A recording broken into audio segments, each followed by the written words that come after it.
filter the message. There's a lot of people who come up to me and they always, put science forth and say, there's no God, there's just science out there.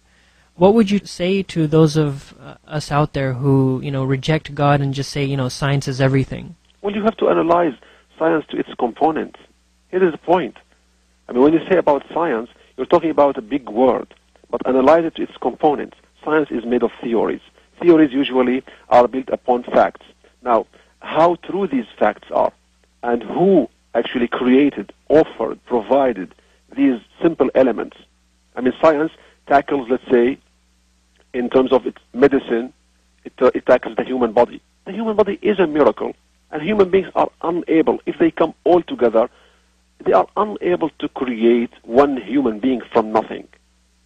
We're not talking about making a human being from DNA, cloning. Right. No, we're talking about creating something from nothing. This is the job of God. The job of God is to create something from nothing. And this is a challenge that stands up against all scientists. They can't create something from nothing. This is the job of God. So when we speak about science, we have to go to its components. Even, scientific theories, I mean, you know this better than me. We all studied in schools. In every theory, there is a marginal error that is allowed. And this is called p-value. Right. The error factor. 0.05, according to Cambridge Fisher. And when he was asked, why did you pick up this percentage, this figure, he said, it appealed to me. So there is in every scientific theory, there is a marginal error, p-value or error factor. So no matter how true scientific theory is, it proves the existence of God. It strengthens our attachment to God. It emphasizes the fact of creation. And there's actually, many different proofs in the Quran itself, that talks about science.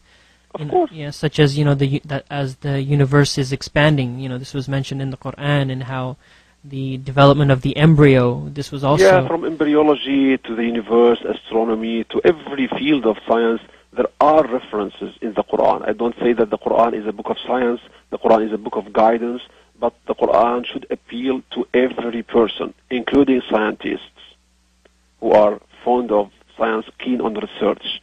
So there are references in the Quran to major facts that have been discovered recently, some of them, just like the various phases of embryology and how the fetus in the womb of its mother starts, develops later on until it is delivered. All of that actually is referred to in the Quran. These are great miracles, and there are good references in that regard. I hope that you can guide your audience to some of these references where they can, have or shed more light on the subject. Inshallah, yeah. We are heading towards the end of the show. I just wanted to ask you if there's any other thing you wanted to add. I know the topic of discussion was, the Shahada and La ilaha illallah. Just thanking the listeners for lending us their ears, and just wishing for them actually to join us and say La ilaha illallah, to become Muslims, to pick up a copy of the Quran, to get to the closest masjid, mosque, Islamic community, to just declare their Shahada and utter this statement and join us on our journey to the heavens, to the Garden of Eden. We're travelers there, and we're heading there, and we're busy nourishing our souls. And we would love everyone to join us on that journey to say La ilaha illallah. Alhamdulillah, inshallah. Well, Jazakallah khair for spending some of your day. Allah reward you. Thanks a lot. Inshallah. And we hope to see you soon, inshallah. Thank you. Jazakallah khair. Thank you. Assalamu alaikum. Mecca 11111. You're listening to Mecca One Radio. To help support Mecca One Radio, or to bring Mecca One Radio to your city, please visit us on the web at www.mecca1.org. That's www.meccaone.org.